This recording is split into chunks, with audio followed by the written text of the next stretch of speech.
प्रियंगो कलिकाश्यामं रूपेण प्रतिमं बुधां सौम्यं सौम्य गुणोपेतं तं बुद्धं प्रणमाम्यहम्। योग वासिष्ठ महारामायण से महाराज जी हम सबको अपने अनुभव से उस मुकाम तक ले जाने का प्रयास कर रहे हैं जिस मुकाम पर पहुंचकर साधक अपने लक्ष्य को प्राप्त कर चुका। इसलिए कल महाराज जी ने बड़े प्रेम से और बड़े शास्त्र के सिद्धांत से अच्छी तरह से ऐसी पद्धति से हम सबको कल अनेक प्रकार के तन मात्रा के सूक्ष्म स्वरूप को समझाने का प्रयास किया। कल का सत्संग मैंने आज सुबह भी चर्चा करी, कल रात को भी याद किया था और महाराज जी से आज सुबह काफी समय चर्चा करी इस विषय पर कि कल का सत्संग बहुत अच्छा रहा और विशेष प्रकाश हुआ, ऐसा अनुभव हुआ। सबका आधार क्या है और आधार क्यों नहीं दिखता? यह आधार ही अधिष्ठान है और सारा कुछ प्रपंच उस परमात्मा की ज्ञान वृत्ति से प्रकट हुआ है, फिर भी हम सब उसमें फंस जाते हैं। इसलिए महाराज जी ने अनेक प्रकार के उदाहरण देकर ये समझाने का प्रयास किया था कि शिला और मूर्ति अलग नहीं है, दोनों एक है, फिर भी हमारी दृष्टि में दोनों की भिन्नता ही प्रकट होती है। इसीलिए हम दिन में एक बार यदि सत्संग वापिस सुन ले अथवा समझ ले अथवा उस पर विचार करे तो जीवन में सत्संग के प्रति रुझान हो जाएगा, सत्संग याद रह जाएगा और बहुत कुछ लाभ प्राप्त हो जाएगा। इसीलिए कल पंच तन मात्राओं में स्वामी जी ने रस की महिमा सुनाई थी कि रस है वो क्या है, वास्तविक रस किसको कहते हैं। ये जगत सारा रसमयी है, जीवन भी रसमयी है। गुजराती में तारू अस्तित्व, उसमें भी रस शब्द आएगा लास्ट में कि तारा कृपा, तेरी कृपा और मेरा पुरुषार्थ दोनों मिले तो मेरा रस, मेरा जीवन है और रसमय हो जाएगा। प्रभु विष्णु का एक नाम है रसराज। इसलिए हमारा दादाजी ने हमारे कृष्ण की मूर्ति जो बनाई है विद्यापीठ में स्थापी है, उसका नाम ही रसराज रखा है। और रस है, सब रसों में करुण रस श्रेष्ठ है और जिसके अंदर करुणा आ गई तो परमात्मा को पा लिया। करुणा कौन सी होनी चाहिए, कैसी होनी चाहिए, इनका रूप शास्त्रों में बताया है, महाराज जी ने कई बार सुनाया है। इसलिए हमारे वाक्य है, एक वाक्य वेदांत का वाक्य है, रसो वै सह, वही परमात्मा रस है। बहुत सुंदर विषय था, मुझे कल अच्छा लगा। अनेक प्रकार के सिद्धांत हमारे मन में होते हैं और स्पष्ट हो जाता है। महाराज जी की ऐसी कृपा है, ऐसी पद्धति है जिससे हम सबको लाभ प्राप्त हो जाता है सहजता से। और सहज केवल इतना ही हमको करना है, जागरूक होकर उसको सुनना है और समझना है। और जितना समझे उतनी ग्राहकता हमारी बढ़ती जाएगी और जीवन बड़ा शांत और सरल हो जाएगा। चलिए कल से आगे जो पढ़ा था उसे आगे हम पढ़े।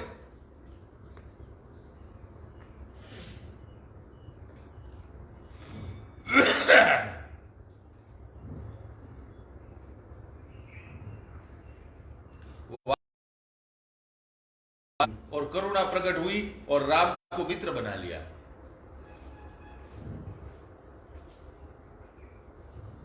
इसलिए परमात्मा का एक नाम रखा है यहां, एक रस। परमात्मा एक रस है, उसमें रस ऊपर नहीं आता, नीचे नहीं जाता। जो नित्य रस है परमात्मा का, वो रस हमेशा प्रकाश से युक्त है, ऐसा लिखा है। सृष्टि और प्रलय जिसके भीतर है, जन्म और विनाश से रहित है, रोग और शोक से रहित है, शून्य है फिर भी शुद्ध है। वह ब्रह्म बिना किसी आधार के अपने ही आप में स्थित है। उस परमार्थ सत्य वस्तु का यथार्थ ज्ञान होने पर परम गति रूप मोक्ष की प्राप्ति हो जाती है। उक्त परमार्थ वस्तु सृष्टि युक्त होने पर भी सर्वथा सम है। सम का अर्थ है विषमता से रहित है।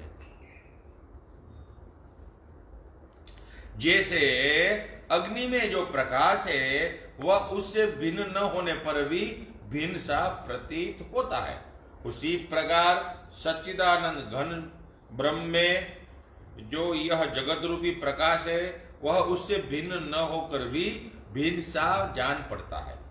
भिन्न रूप से दिखाई देना ही उसका असत्य रूप है और अभिन्न रूप से दिखना ही उसके सत्य रूप का दर्शन है। तो महाराज जी ये विचार करने से हो जाएगा कि ये सत्य है असत्य, उसका अनुभव करना पड़ेगा। समझ आ जाएगी, अंदर से पता लगेगा, क्योंकि सब कुछ उसमें अस्तित्व है, ज्ञान से ही सब संबंधित है। हर एक चीज की जानकारी होगी तब वो वस्तु का अस्तित्व है, अगर उसकी जानकारी नहीं है तो उसका कोई अस्तित्व नहीं है। तो इसलिए वो सब ज्ञान में स्थित है, ज्ञान रूप है। अब जैसे मैंने देखा ये प्लेट है छोटी सी, अब इसमें दो काम होते हैं। एक तो मैं देखता हूं, देखने में ये वस्तु है, और दूसरा इसका ज्ञान होता है कि ये छोटी सी प्लेट है और ये ढकने के काम आती है।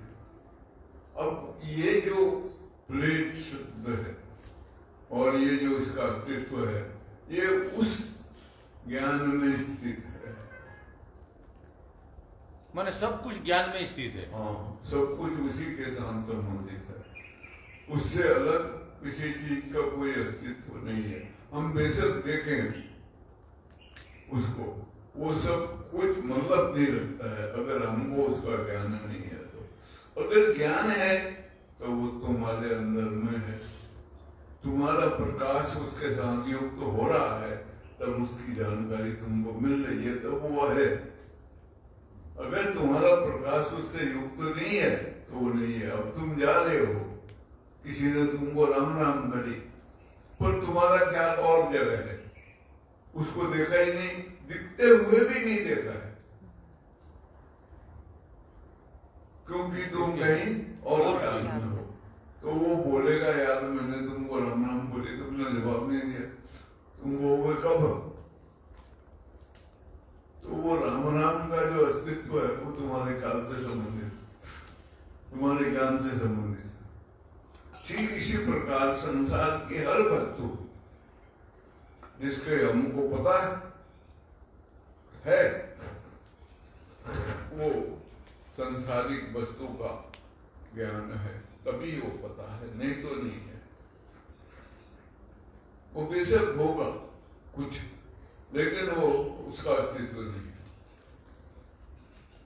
सब उसके साथ संबंधित है। अब जब सोच पैदा होती है, उसका जन्म होता है विवेक का, प्रज्ञा का उन्मेष होता है, तब जो सुनता है वो उसके संग युक्त हो जाती है, तंग जाती है उसके साथ, तो ये सब लोप हो जाता है।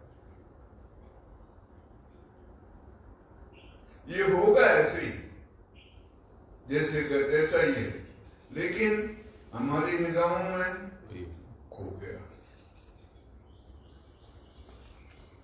क्योंकि हमारा जो ख्याल है वो उसके साथ युक्त हो गया है। बस एक वही हमारे ख्याल में रहेगा और कुछ भी नहीं,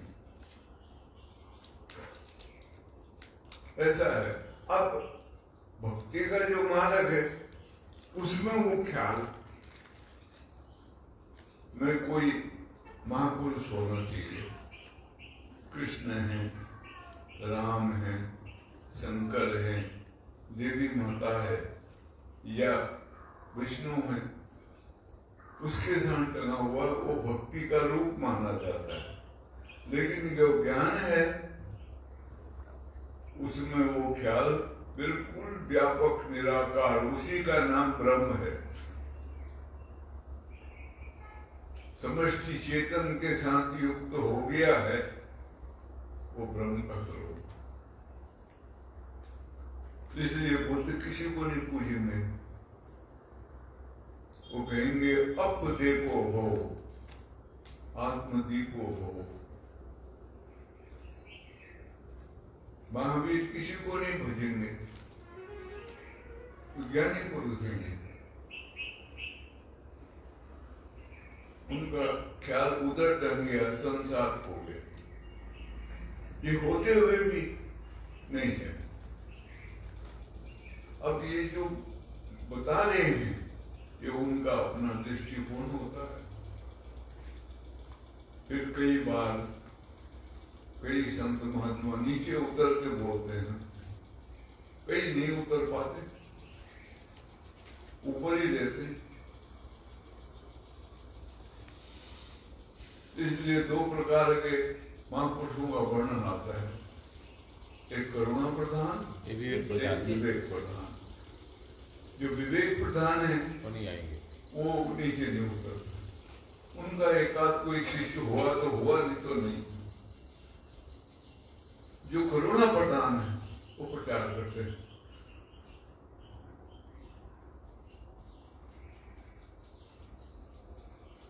विवेक प्रधान वो कहता है जिसने मेरे को समझाया है वही इसको भी समझाएगा, वो सबको समझाएगा।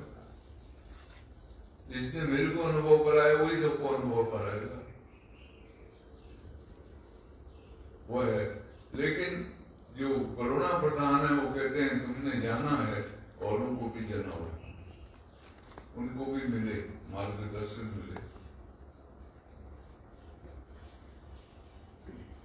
इसलिए वो एक उदाहरण देना पड़ता है कि एक बड़ी गोलमेज कॉन्फ्रेंस चल रही, उसमें सब महापुरुष बैठे हुए हैं, विश्वामित्र हैं, ये वशिष्ठ हैं, नानक हैं, कबीर हैं, रमन महर्षि, सब रामकृष्ण परमहंस वगैरह सब बैठे हुए। तो एक प्रकाश प्रकट हुआ वहां, सबने उठ के उसको नमस्कार किया, हाथ जोड़े। उसमें से आवाज आई, देखे आए संसार? बोला हाँ महाराज, घूमे आए, घूमे। क्या करना है संसार में? कुछ करना है बताओ। बोला तेरी बनाई हुई सृष्टि, तेरी सृष्टि में कुछ भी कमी नहीं, बहुत आनंददायक, बहुत उत्साह बढ़ता, आनंद के अलावा कुछ है ही नहीं। बोला फिर लोग क्यों रो रहे, गाली पकड़े, भगवान की आंखें फूट गई ऐसा बोलते हैं? तो बोला कृपा करना है तो इनको बुद्धि प्रदान कर दो, ताकि ये तेरे रहस्य को समझ जाए, जान जाए। कभी कुछ भी नहीं है भाई।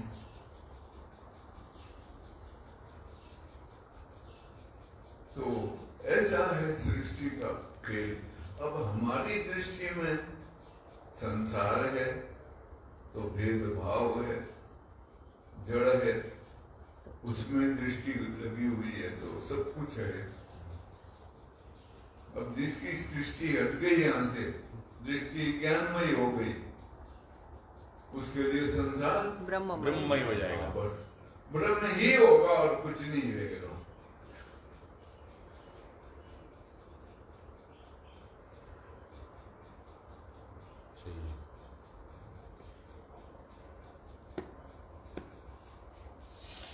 वाह।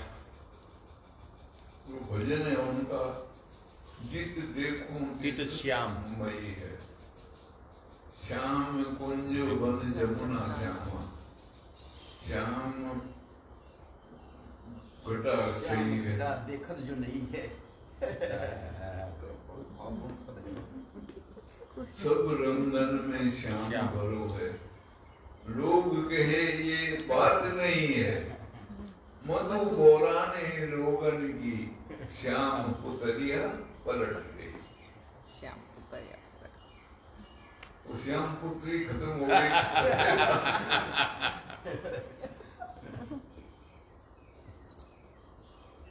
वाह भाई। श्रुति के अक्षर श्याम देखिए और क्या? आपको बहुत स्मरण नर देवन की मोहर श्यामा, वो सब श्याममयी समझाया है, व्यापकता का प्रतीक है। ये तो देखो ती तो श्याम। वाह। वो गुजराती में भी अच्छा लिखा है। ज्ञान होने के बाद क्या अनुभव होता है, स्वामी जी जो बोल रहे हैं वो भाषा ब्रिज भाषा है। अच्छा भजन है, स्वामी जी पहले बोलते थे भजन है, और इसमें रहस्य भी छुपा हुआ है। थोड़ा श्याम को कैसे बदलना है, कैसे परिवर्तन करना है, उसका रहस्य भी। लेकिन गुजराती भाषा सरल इतनी है कि हमारे पास है, इसीलिए ज्या ज्या मारी नजर पड़े त्या पामू तुझ दर्शन। वो भी पंक्ति इसके साथ। हाँ वाह भाई।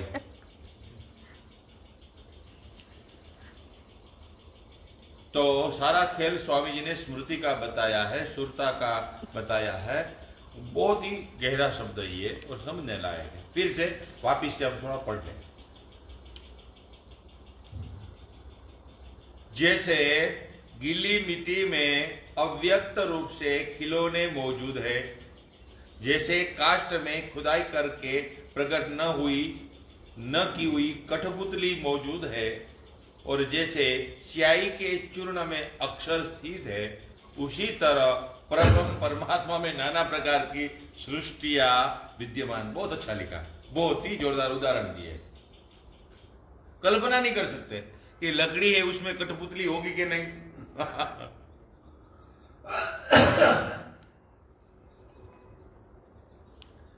तब तत्वज्ञानी महापुरुष के भी शरीर यहाँ किस लिए टिके रहते हैं? नहीं, गलत हो गया, यहाँ ये पेज है।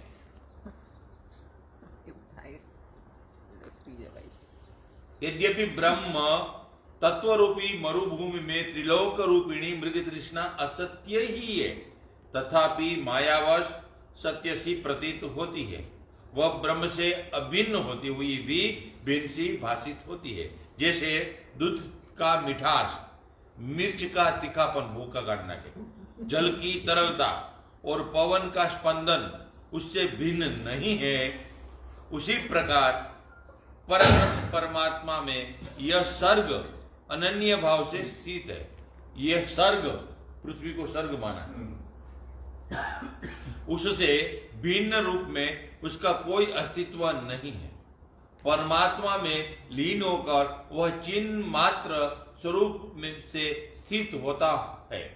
परमात्मा का अपना ही स्वरूप धारण करता है। कोई भी वस्तु कहीं और कभी भी न तो प्रकट होती है और न लय को प्राप्त होती है। सब कुछ सुंदर शिला के घनीभूत स्वरूप की भांति शांत, अनादि, निराकार, सच्चिदानंद स्वरूप ब्रह्म ही है। जैसे जल के भीतर गुप्त और प्रकट रूप से तरंग आदि रहते हैं, उसी तरह जीव में जागृत, स्वप्न, सुषुप्ति आदि शक्तियां गुप्त रूप और प्रकट रूप से विद्यमान रहती है। पुरुष जिस वस्तु की ओर से विरक्त होता है उससे मुक्त हो जाता है। वाह। जो सब ओर से निवृत्त हो जाता है उसे अणु मात्र दुख का भी अनुभव नहीं होता। जैसे इस स्मृति वाक्य के अनुसार जो देह आदि में अहम भाव का अनुभव नहीं करता, ऐसा कौन मनुष्य जन्म मरण रूपी ब्रह्म को प्राप्त होगा? परब्रह्म में व्यष्टि जीव रूप से प्रकट हुई जो अद्वितीय चित सत्ता है, वह जल की तरलता के भीतर व्यक्त हुई भंवर की रेखा के समान है। वही अहम भाव से युक्त होकर इन तीन लोगों को धारण करती है। वास्तव में तो परमात्मा के भीतर न सदरूप जगत है और न असदरूप जगत है। ये राम जी, ये प्यार से समझ लो और इसका रहस्य जीवन में धारण करने की चेष्टा करो। सतत दोनों से परे है, ये सब सापेक्ष है। एक की अपेक्षा में दूसरा, असत की अपेक्षा में सत है, लेकिन वो सत असत दोनों का साक्षी है। जितना साक्षी वो ज्ञान का स्वरूप है, वैसे यह ज्ञान का भी है। एक बात विचारना कभी भी जीवन में, ये तीनों अवस्थाएं हैं, जागृत, स्वप्न, सुसुप्ति। एक तत्व ऐसा है हमारे अंदर जो तीनों अवस्थाओं में जागृत रहता है। ये तीनों अवस्था आती जाती हैं, लेकिन वो जैसे का तैसे ही रहता है। क्या है वो? तुर्यावस्था, ना चेतन मूल चेतन रूप से अनुभव में आए। क्या है वो? चेतन तत्व। वो प्राण है आपका। प्राण में तीनों अवस्था घूमती है, और वो तीनों अवस्थाओं में हमको सुसुप्ति होगी, गहरी निद्रा में चले जाएंगे हम, लेकिन प्राण चल रहा होगा। खुर्राट मार रहा होगा जोरदार। हाँ, नहीं तो वो अगर प्राण नहीं चल रहा है तो वो एक अवस्था भी नहीं आएगी। हाँ, अवस्था भी नहीं आएगी, और वो राम जी को मोह के होता है। तीनों अवस्थाओं का साक्षी है। इसलिए प्राण के साथ दोस्ती लगाने का प्रयास करो। भगवान शंकराचार्य ने क्या कहा है? सहचर सहचर, अपना सहचर है, मित्र है। उससे बड़ा मित्र कोई नहीं है, सबसे बड़ा मित्र है वो। अगर पूछा जाए, ख्याल करा जाए, वही माँ है, वही बाप है, वही मित्र है, वही सखा। द्रव्य आदि सब कुछ, विद्या आदि सब वही है। त्वमेव सर्वम मम देव देव। तमें वो माता पिता, तमें वो बंधु सखा, तमें वो विद्या द्रवणम, तमें वो सर्वम मम देव देव। प्राण है तो माता है, नहीं तो भूतनी है। प्राण है तो पिता है, नहीं तो भूत है। प्राण है तो प्रियतमा है, नहीं तो डायन चुड़ैल खा जाएगी। रात को उसके साथ बैठोगे तो खा जाएगी वो।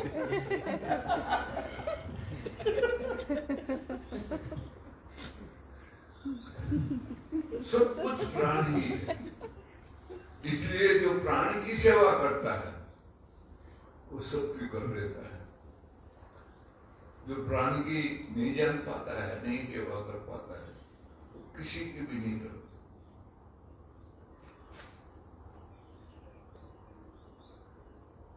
और हो नहीं सकती। एक ही है सबसे श्रेष्ठतम तत्व, शरीर, प्राण।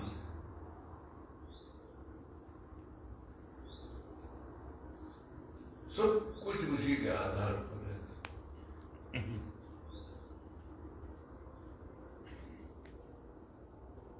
इसलिए वो हंसो गणेशो विधिरेव हंसो, हंसो हरिहर समयस्य शंभु।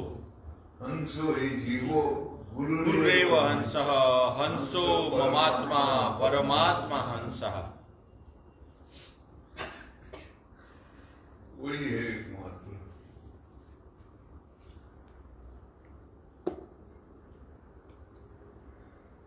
सकल जगत में हंस अकेला, चादन कादन चोंच पसारा, मनमत करी धरे या देही नाद बिंद विस्तारा।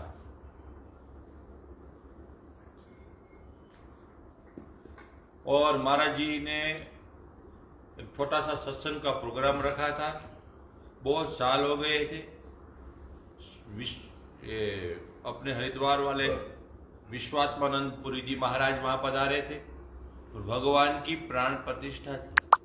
भगवान का नाम था गरुड़ारूढ़, भगवान विष्णु की प्राण प्रतिष्ठा थी। महाराज जी ने कहा था कि प्राण का बीज मंत्र हकार है और ये भगवान की मूर्ति में जब तक प्राण प्रतिष्ठा नहीं होगी तब तक पूजा नहीं की जाती। यदि पूजा करे तो दोष लगता है।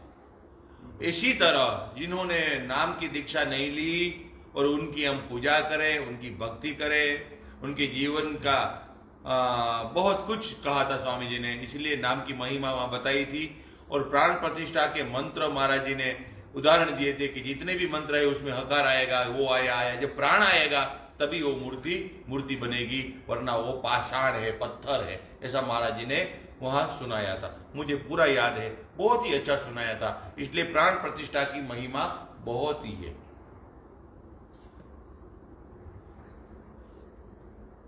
पहले वहां पर फाइबर की मूर्ति लगाने की सोची थी, तो ये विश्वात्मानंद जी ने बोला फाइबर की मूर्ति लगाओगे तो प्राण प्रतिष्ठा नहीं होगी, खाली शो होगा उसका, क्योंकि प्राकृतिक तत्व से मूर्ति तैयार हो तो प्राण प्रतिष्ठा होती है। मेरे को भी समझ आई बात। तो फिर वो संगमरमर क्या वो मूर्ति 5.5 लाख की बनी और फाइबर की मुश्किल से 50,000 की बनती।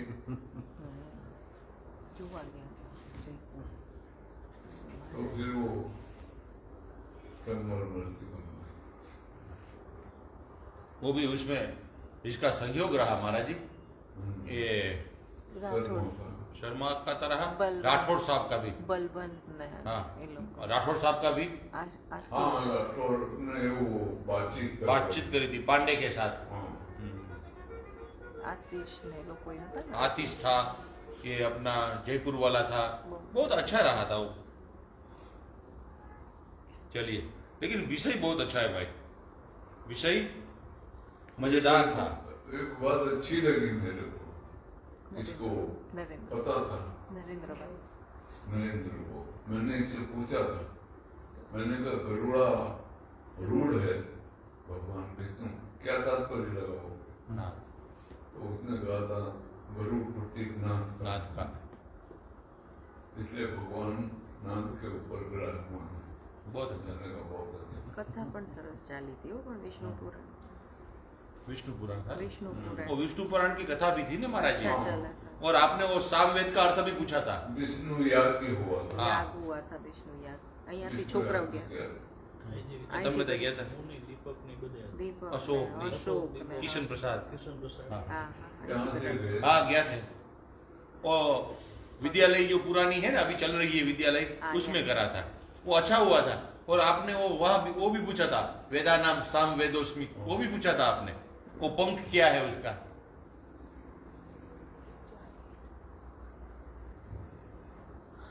चलिए भाई, और आप ये कभी आप नोट करना, प्राण प्रतिष्ठा हो वहां, आप वहां हाजिर रहो और खुला कान करके बैठो, तो जितने मंत्र है प्राण प्रतिष्ठा के, वो सब मंत्र का आधार हकार है। सब में हकार लगेगा।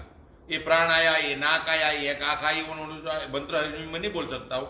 ये नाक आया तो ये मंत्र उसमें हकार आएगा, ये मंत्र आया, ये नाभि आई, ये आया, ये आया, सब कुछ देंगे। बाद में प्राण आएगा, ऊपर से आएगा प्राण। इसलिए भगवान मूर्ति, शंकर भगवान की मूर्ति जो होती है वो देखने लायक है। प्राण प्रतिष्ठा उसकी कभी मंदिर से प्रवेश नहीं होता, लिंग का ऊपर से डालते हैं। वो मंदिर पूरा बन जाए, ऊपर का खुला रखेंगे और ये भाग टच करके, कितना बड़ा साइंस। आंखें उसकी बंद हुई होती है, जब प्राण प्रतिष्ठा होती है तो आंखें खोलते हैं, वो देखने लग जाता है उसके बाद। ये सब प्रतीक रूप से है, लेकिन इसके पीछे रहस्य विज्ञान बहुत गहरा है, लेकिन हम समझ नहीं पाते क्योंकि मैकेनिकली होते हैं सब। यांत्रिकी कर्म हमारे सारे चाहे पूजा पाठ करें, यांत्रिकी उस पर सोच विचार नहीं होता, इसलिए नहीं समझ ये महाराज जी इनके गुरुजी थे ना, जो ये मोचा में हम नहीं गए थे, भोजन किया था, वो फ्रांस वाली माता जी है बैठी है, उनके गुरुजी ने खंभालिया में बहुत साल पहले एक यज्ञ करा था, तो मूर्ति लाए थे वो कामेश्वर महादेव की, महादेव नर्मदा से लाए थे, वो महादेव की मूर्ति लाए थे, तो बनारस से आए थे, क्योंकि उनका बनारस आना जाना था, तो आए थे, तो वो उन्होंने, हम बहुत छोटे छोटे थे महाराज, लेकिन हम क्या बैठे थे महाराज, वो जप में बैठे थे, गांव वाले थे हमको बिठाए ना, तो हम बैठे थे, और महाराज जी वो बता रहे थे, वो मूर्ति जो स्थापित थी उन्होंने, कि 3 दिन का ये प्रोग्राम होता है, लेकिन ये अध्यात्म है पूरा, ऐसा बोला था, और उसमें ऐसा कहा था कि ये मूर्ति पहले दिन जल में रहेगी, एक दिन पूरे दिन, दूसरे दिन अन्न में रहेगी, दूसरे दिन वस्त्र में रहेगी, और चौथे दिन मूर्ति की वो ऊपर से डालेंगे और प्राण प्रतिष्ठा होगी। तो ये मैं देखा गया, बाद में हमने भी पढ़ाया बच्चों को, तो इनकी महिमा बहुत है, बहुत ही महिमा है। 3 दिन तो मूर्ति एक पानी में, एक अनाज में, एक वस्त्र कपड़े में, और हमको उसमें दान भी बहुत मिलता है, क्योंकि अन्न इतना आता है ना, तो 1 साल का अन्न हो जाता है, और वस्त्र इतने आते हैं, और ढक कर रखे थे, तो साड़ी कोई गांव वाला डालेगा एक, तो ये काम बहुत अच्छा होता है। ये कुछ विधान ऐसे बनाए हैं, सबका चलता है इसमें, परमात्मा बहुत कृपालु और दयालु है। तो मूर्ति नो प्रतिष्ठापन दिवस नहीं हुई, 5 दिवस नहीं, 5 दिन होती है। बहुत ही अच्छा प्रसंग, आगे भी बहुत, राम जी बहुत खुश हुए, इसमें लिखा है, राम बड़े प्यार से मुस्कुराए और अपने गुरु वशिष्ठ से पूछने लगे कि आगे भी ये जगत की क्या असत्ता है, और साधक की नियति कैसी होनी चाहिए, उसकी का विवेचन कीजिए। वशिष्ठ महाराज कहते हैं, हे रघुनंदन, ये वर्तमान, भविष्य और भूतकाल की सृष्टि परंपराएं अपनी सत्ता को उसी प्रकार धारण करती है जैसे जल की तरलता अपने भीतर स्पष्ट रूप से आवर्तों की परंपरा धारण करती है। जैसे महती मरुभूमि में तटवर्ती वृक्ष और लताओं से झड़ती हुई पुष्प राशि से परिपूर्ण लहराती नदी मिथ्या ही प्रतीत होती है, उसी प्रकार सच्चिदानंद घन परमात्मा में यह सृष्टि सुषमा सर्वथा मिथ्या ही है। जैसे स्वप्न का संसार, इंद्रजाल का नगर और संकल्प या मनोरथ द्वारा कल्पित जगत, ये सब सत्य न होने पर भी प्रतीति के विषय ही होते हैं, उसी प्रकार सृष्टियों के अनुभव की भूमि असत्य होने पर भी प्रतीति गोचर हो रही है, प्रतीति गोचर हो रही है। किस्सा बचपन में सुनाते हैं शेख चिल्ली का। शेख चिल्ली हुआ है अरब में, तो वो मजदूरी करता था रेलवे स्टेशन पर।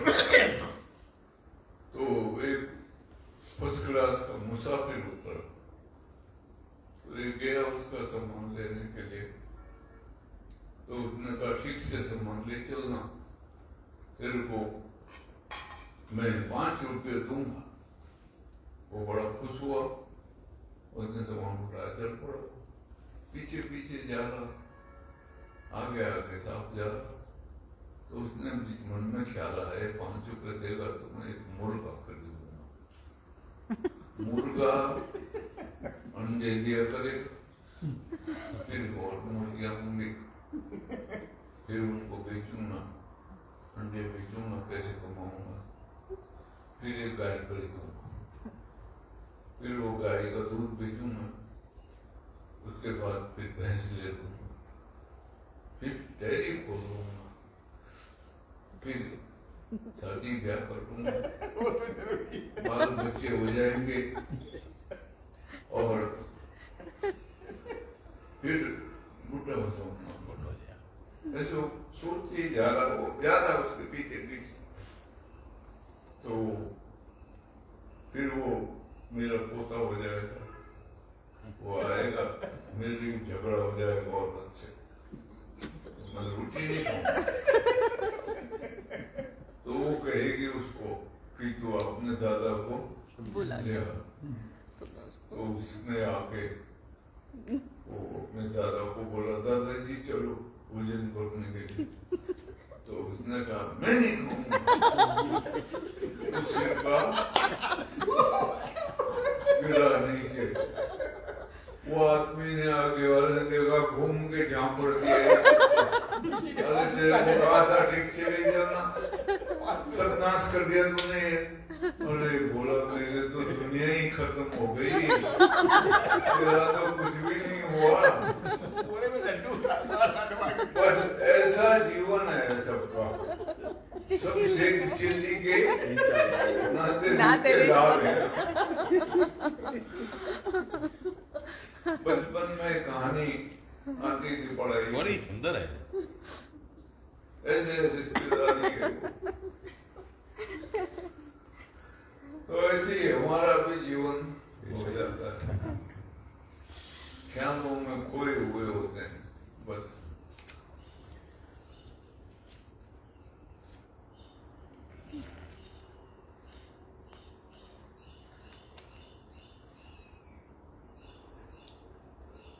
रामचंद्र जी ने पुनः अपने गुरु से और जानकारी प्राप्त करने के लिए प्रश्न पूछने की इच्छा प्रकट कर रहे हैं। उनकी इच्छा ही अंदर से वशिष्ठ महाराज समझ गए और वशिष्ठ महाराज कहते हैं कि पूछो राम, और कुछ पूछना है? तब रामचंद्र जी ने प्रणाम करके गुरु जी से पूछा, ज्ञानियों में श्रेष्ठ है मेरे गुरु, पूर्वोक्त प्रकार से भलीभांति विवेक विचार करने पर जब एकमात्र अद्वितीय पर ब्रह्म परमात्मा के साथ अपनी एकता का पूर्ण निश्चय हो जाने से उत्कृष्ट एवं संशय रहित आत्मविज्ञान प्रकाशित होता है, तब तत्वज्ञानियों के भी शरीर यहाँ किसके लिए टिके रहते हैं? यदि कहे वे देव के ही अधीन होकर रहते हैं तो ठीक नहीं जान पड़ता, क्योंकि उन तत्वज्ञानियों पर देव का प्रभाव कैसे रह सकता है? कृपया इस प्रश्न का जवाब दी।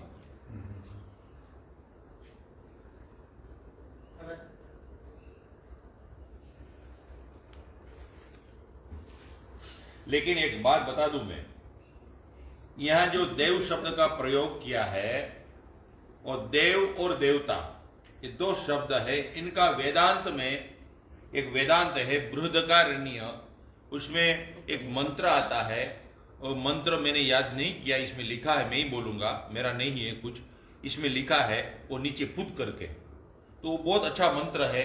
ये मंत्र, वो एक रुद्रानंद करके एक महात्मा आता था गुजरात का, जेतपुर के आसपास वाला छोटा बच्चा, इस साल आए थे, हाँ इस साल आए थे, वो अयोध्या दास को लेकर आए थे। ये मंत्र वो बोलते हैं, तस्य ह्य न देवाश्च न भूत्या इक्षते आत्मा एकाग्ं स भवति। इसका अर्थ है, बहुत समझने लायक, बड़ा गहरा शब्द है। तत्वज्ञानी के पराभव में देवता भी समर्थ नहीं है। कितना बढ़िया लिखा, जोरदार लिखा भाई, पढ़ने लायक है। गुरबाणी में आता है, ब्रह्म ज्ञानी का भोजन ज्ञान, ब्रह्म ज्ञानी की दृष्टि समान। ब्रह्म ज्ञानी को खोजे महेश्वर, ब्रह्म ज्ञानी आपको परमेश्वर। उनकी वो छोटी सी किताब है सुख मनीषा, उसको पाठ करते हैं वो, उसमें ये नानक देव के वाणी। वाह भाई, ठीक बात है। हाँ, इसलिए वो वहां पर जो वो बोला था, वो ऋषि बोलता है, शृण्वन्तु विश्व अमृतस्य पुत्रा आये धमानि दिव्यानि तस्तु। फिर नीचे का श्लोक है, वेदाहमेतं पुरुषं महान्तं आदित्यवर्णं तमसः परस्तात् तमेव विदित्वा मेति नान्यः पंथा विद्यते अयनाय। वो संसार के लोगों को कहता है, सुनो शृण्वन्ते विश्व, संसार के लोगों सुनो, शृण्वन्ते विश्व अमृतस्य पुत्रा, उनको कहता है देवगणों को। दिव्य देवगुण तुम भी सुनो। ऋषि बोल रहा, कहते हैं मैंने अपने अंतर्गत में ऐसे एक ज्योतिर्मय लिंग के दर्शन किए जो सब अज्ञान अंधकार से तम से परे है, तम सा परता। उसी को जान के तमें विदित्वा अति मृत्यु हुई, मृत्यु से पार हुआ जाता जाया जाता है। दूसरा कोई मारना नहीं अपनता विद्यते अयनाय। विद्युत। ये जितने भी ज्योतिर्लिंग हैं भारत में 12 हैं, लेकिन बहुत हो सकते हैं। वो 12 का हिस्ट्री आ गई पहले से, महापुरुष बहुत हुए, उन्होंने वो एक किला जीता तो झंडा लगा दिया अपना, नहीं तो बहुत ज्यादा होनी चाहिए। तो वो वही है जिन्होंने अपने अंतर में उसकी जानकारी प्राप्त करी। वहां मैंने वो गायत्री मंत्र को जोड़ा था इसके साथ, कांचीपुरम में। हाँ, भरपूर दिवस। गायत्री मंत्र का भी तात्पर्य ही समझाया था। वो सब महात्मा लोग सुन रहे थे बेचारे। और किसी ने वो पूर्व मंत्र का उल्लेख नहीं किया था आपके अलावा, किसी ने। पहले भी सब बोले थे, पहला मंत्र ये सुनवंतु वाला कोई नहीं बोला था।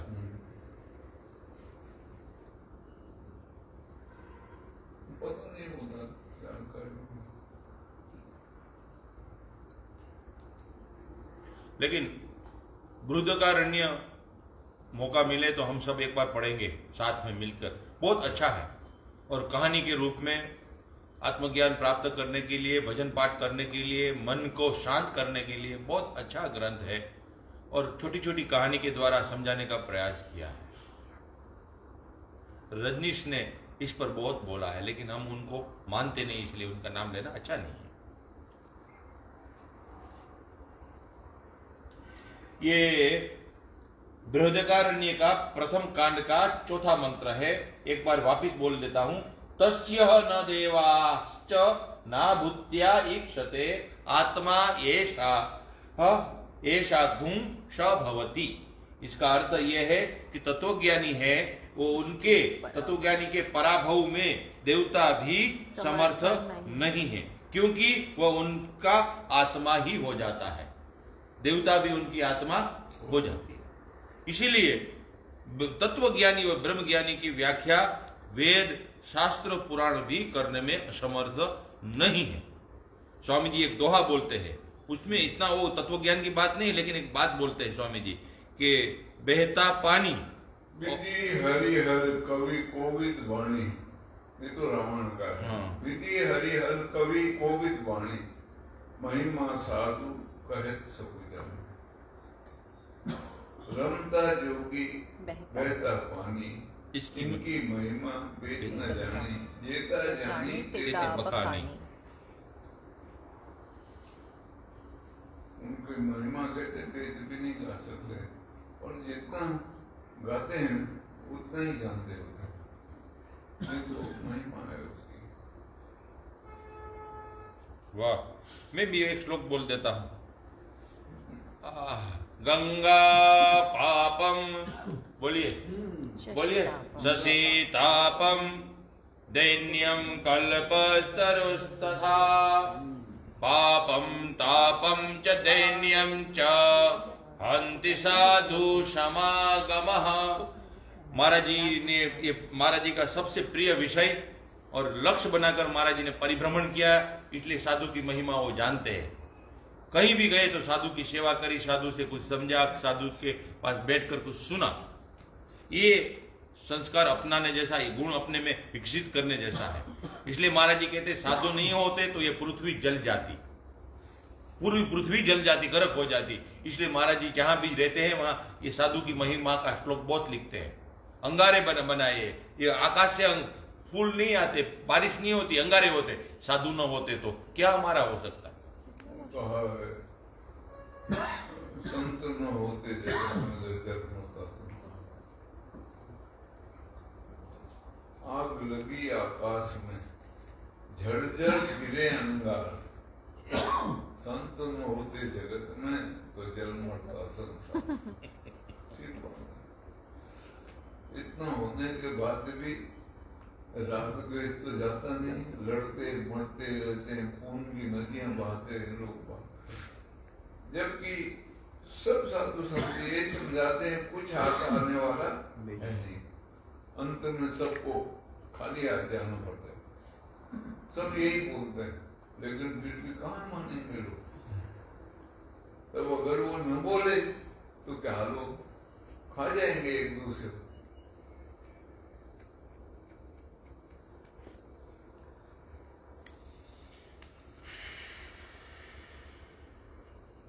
वशिष्ठ महाराज राम जी की इस प्रश्न को सुनकर बड़े प्रसन्न हुए और कहने लगे, हे कौशल्यानंदन, मेरे प्रिय रघुनंदन, ब्रह्मा आदि तत्वज्ञानियों ने अज्ञानियों के बोध के लिए यह बताया है कि जो ब्रह्म है वही नियति है और वही सर्ग है। स्फटिक शिला के भीतर प्रतिबिंबित चित्र समूह की भांति परमात्मा में स्थित हुए ब्रह्मा ने नियति का अर्थ है जीवों के अदृष्ट रूपी भावी सृष्टि उसी तरह देखता है जैसे सोया हुआ पुरुष अपने में स्वप्न जगत की कल्पना के आधारभूत आकाश को देखता है। जैसे चेतन स्वभाव होने के कारण देहधारी पुरुष को शरीर में अंग आदि दिखाई देते हैं, उसी तरह कमलोद्भव रूप से प्रसिद्ध चिन्मय ब्रह्मा को भी नियति आदि अंगों के दर्शन होते हैं। यह नियति का नाम है प्रारब्ध, और प्रारब्ध बहुत ही नामों से प्रसिद्ध है।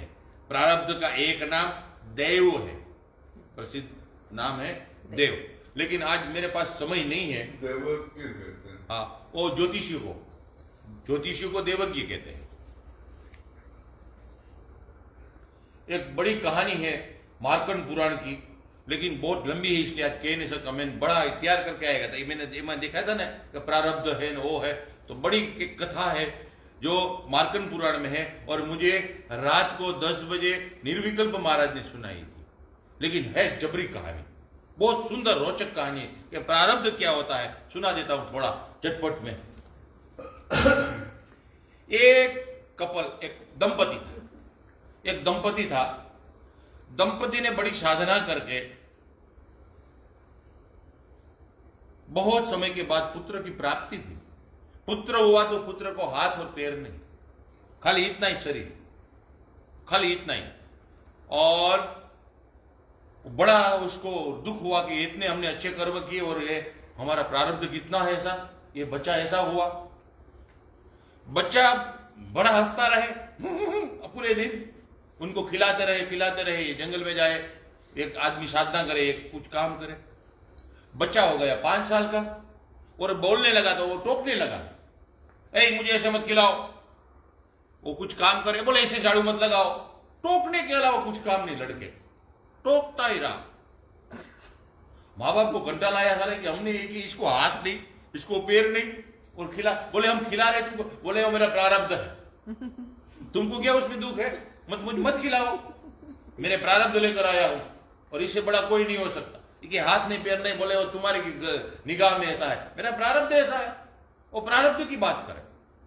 अब बहुत घंटा लाया माँ बाप को, बोला ये इतना हमको टोकता है, सब कोई मेहमान आए तब टोके। अब क्या हुआ, वो बच्चे को एक दिन दोनों मियाँ बीबी ने कहा कि भाई इसको भगवान को अर्पण कर देते, जंगल में जाकर जहां शेर है बड़े बड़े वहां रख देते। बोले कोई बात नहीं। तो एक जंगल में गए, बच्चे को लेकर तिला बिला लगाया और एक शिला पर बिठा दिया, स्फटिक की शिला पर, और वो दोनों मियाँ बीबी भाग गए। वो बच्चा ऐसा ही होता रहा, ऐसा करता रहा। वहां एक वो ग्वाल आया, वो बकरी भैंस बकरा जो होता है उसके पास वो चराने के लिए। उसने देखा है कि कोई भगवान जैसा शिला पर बैठा है और हंसता है, वो हंसना ही उसका काम। तो उसने उसको पकड़ा, दूध पिलाया। वो खुश हो गए कि भगवान प्रकट हुए। वो कुछ बोले नहीं। 5-6 दिन के बोला तेरी भैंस ठीक से चला, अच्छी नहीं तरह, उसको टोकने लगा। बोले यार कि हम तुमको खिलाता है, तुमको ये करता है। बोले मेरा प्रारब्ध है, मत खिलाओ कल से। प्रारब्ध है मेरा कहना के।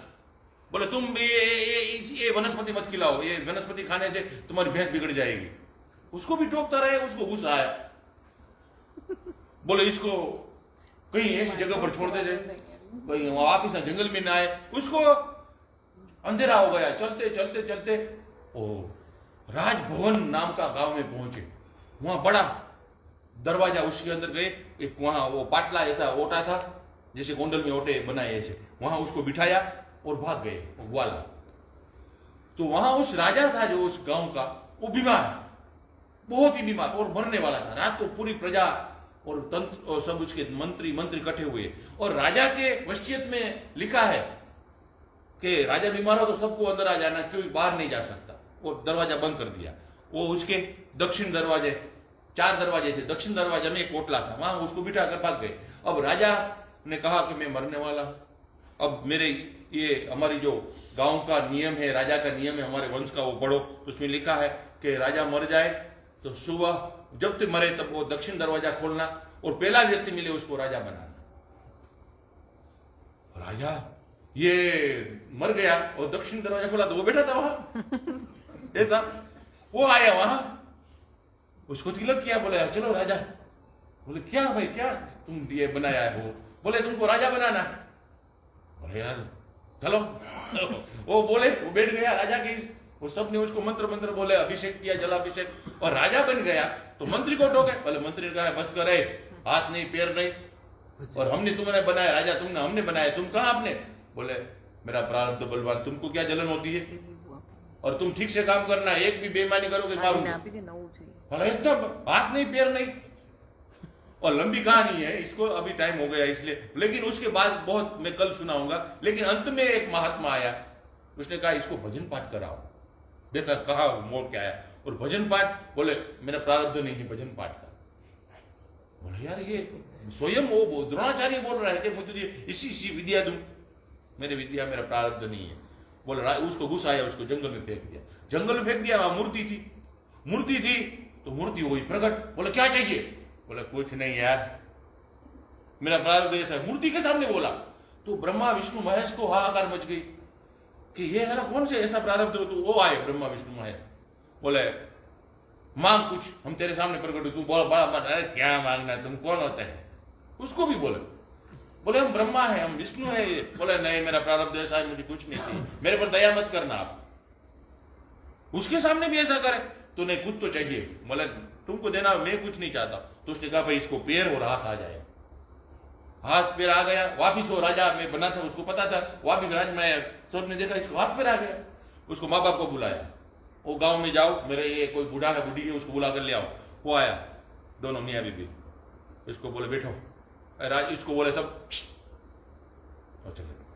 पहचाना? नहीं। अरे मैं तुम्हारा लड़का। बोले कौन? बोले ये मेरा नाम चिन्मय रखा था वो। बोला उसको तो हाथ पैर नहीं, प्रारब्ध बलवान है, तुम कुछ भी कर लो, तुम्हारा प्रारब्ध बदलने के वाला नहीं है। प्रारब्ध में होता है, वो ब्रह्मा का बाप आए तो भी उसको मिटा नहीं सकता। आज मेरा प्रारब्ध बलवान था, मैं यहाँ पहुंच गया। वो बाद में तो वो लड़का ने क्या हाहाकार मचाई, प्रारब्ध की कहानी सुनाए।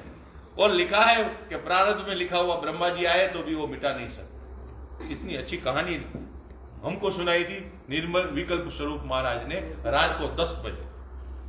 आज इतना ही रखते हैं। बोलो सच्चिदानंद।